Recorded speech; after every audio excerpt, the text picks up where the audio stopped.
आज अपन बात करेंगे एक वकील कितना कमा लेता है, जनरेशन एडवोकेट कितना कमा लेता है। सबसे पहले बात करते हैं कि आप कैसे कैसे कमा सकते हो।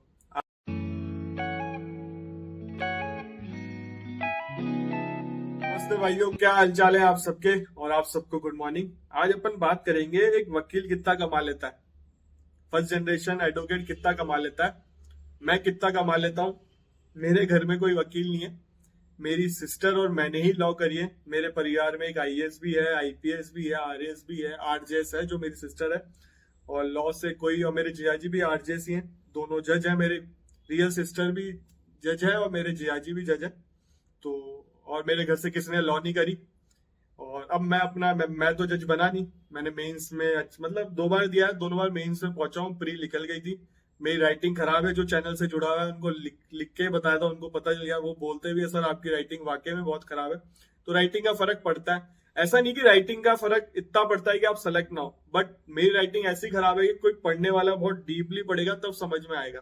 तो इतना उनको टाइम नहीं होता। अब राइटिंग तो सुधार सकता नहीं हूँ, घर वाले ही बोलते हैं सुधार ले, बट अब इतना टाइम नहीं है कि राइटिंग सुधारने बैठे। ठीक है, सबसे पहले बात करते हैं कि आप कैसे कैसे कमा सकते हो। आप लॉ करिए आपने, तो आपको इनकम सोर्स कैसे बना सकते हो आप अपना।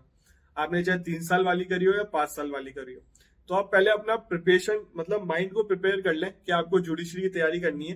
तब आपको कहीं नहीं भटकना, जुडिशरी की तैयारी करो। 1 साल दो, 2 साल दो, एक बार दो, 2 बार दो, तीसरी बार भी दो। तीसरी बार के बाद मत दो। मैं तो ये बोलता हूँ, अगर 3 बार में भी सेलेक्ट नहीं हो रहे हो तो फिर उस चीज को छोड़ दो। अगर आप दे सकते हो और टाइम दे सकते हो जुडिशरी को, तो चौथी बार भी दो, आपका मर्जी है। वैसे अधिकतर आरजेएस वैकेंसी आ जाती है हर साल, बट ये कोरोना काल के बाद टाइम इस बार अब 1.5-2 साल हो गया नहीं आई। अब इसका पेपर अगले साल ही होगा। अभी स्टेनोग्राफर का पेपर होने वाला है, तो उसके बाद वैकेंसी या तो एडीजे की आएगी या आरजेएस की आएगी, दोनों में से एक आएगी। अगर आरजेएस पहले आ गई तो उसका पेपर होगा, या तो एडीजे का होगा। तो वो डिपेंड करता है स्टेनोग्राफर का कौन सी वैकेंसी आती है। अब जुडिशरी भी अपना दे सकते हो, कोई सी भी स्टेट का दे सकते हो आप, तो वैकेंसी आती रहती है। तो ये सारी चीजें हैं। जुडिशरी में नहीं जाना चाहते तो आप प्राइवेट ज्वाइन कर सकते हो। जैसे मैंने कभी, मेरा आपने व्लॉग देखा हो तो मैंने लॉ ऑफिसर जो प्राइवेट कंपनी में लगे होते हैं उनका दिखाया है। चैम्बर भी बढ़िया रहता है, सैलरी भी बढ़िया है, मेडिकल फैसिलिटी भी, सारी फैसिलिटी मिलती है एक सरकारी। अगर आप एक अच्छी कंपनी में लगे हो तो आपको सारी सुविधा मिल जाएगी। बट हाँ, ये है कि थोड़ा वर्कलोड ज्यादा होता है प्राइवेट सेक्टर में, छुट्टियां भी थोड़ी कम मिलती है, और ये सारी चीजें रहती है प्राइवेट सेक्टर में as compare to government sector. तो ये आपको इस चीजों का ध्यान रखना है। तो सेकंड ऑप्शन आपका जुडिशरी के अलावा क्या है, प्राइवेट कंपनी में जा सकते हो।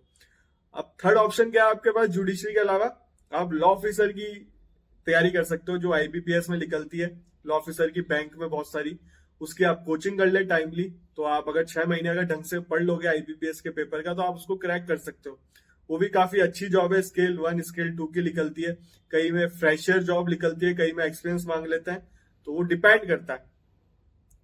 एक तो जुडिशरी बता दी, एक प्राइवेट बता दी, एक लॉ ऑफिसर बता दी। अब बची फोर्थ।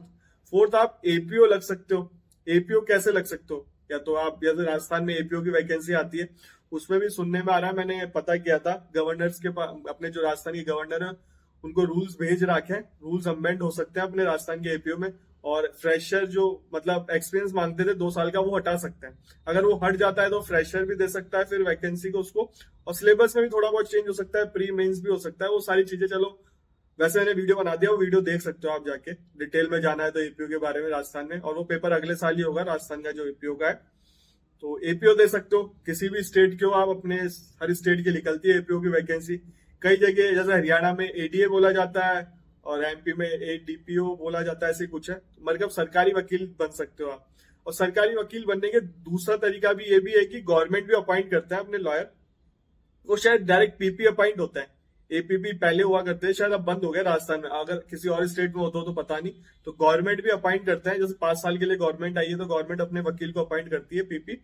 तो आप वैसे ही बन सकते हो। उसका फायदा यह है कि आप पीपी 5 साल रह गए ना, तो आपको एक तो एक्सपीरियंस हो जाएगा सारी चीज का, और आप अपने क्लाइंट भी बना लोगे, तो फ्यूचर में आप प्रैक्टिस भी कर सकते हो प्राइवेट, तो सारी स्कोप खुल जाता है। तो ये चीज बता दी। और बाकी लास्ट बचता है आपको प्रैक्टिस। मैं लास्ट इसलिए बोला, अगर आप फर्स्ट जनरेशन लॉयर हो तो लास्ट ही रखो इस प्रैक्टिस के ऑप्शन को। अगर सारे काम नहीं, ऐसा नहीं कि आप पहले भी कर सकते हो, बट आपको स्ट्रगल करना पड़ेगा, फाइनेंशियली भी स्ट्रगल करना पड़ेगा। और अगर कोई फाइनेंशियली स्ट्रांग है ना, तो प्रैक्टिस कर सकता है अगर भिड़ते चाहो तो, क्योंकि आपको 1-1.5 साल पैसे नहीं मिल पाते, इतने कमा नहीं पाते। और ये सारी चीजें होती है। और मैं आपको हर पहले वीडियो बनाया था उसमें भी बोला था, अगर आपके पास कोई काम आता है लाइसेंस छुड़ाने का, जैसे मैंने भी मेरे टाइम पे बहुत फ्री में काम किए।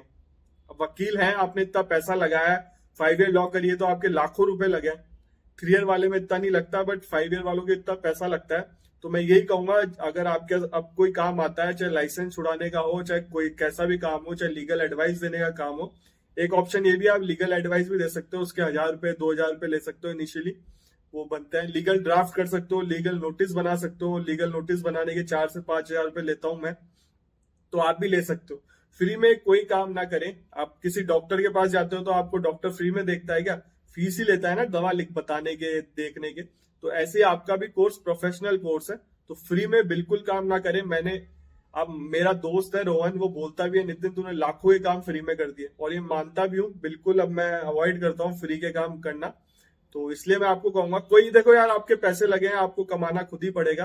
अगर आप कमाना चाहते हो तो लाइसेंस के भी छुड़ाने के पैसे लो, और लीगल ड्राफ्ट करने के पैसे लो। और बहुत सारी ऐसी ऐप है जहाँ फ्रीलांसिंग होती है, फॉरेन से काम मिलता है आपको, तो उसमें डॉलर में पैसे मिलते हैं। तो उस ऑनलाइन देखो, सर्च करो।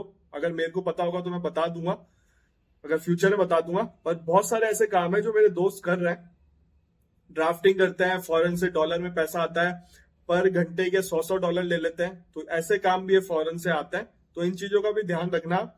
तो आप थोड़ा मतलब उसको सर्च करो नेट पे, तो आपको बहुत सारे ऑप्शन मिल जाएंगे। घर मत बैठे रहो, कमाई करो।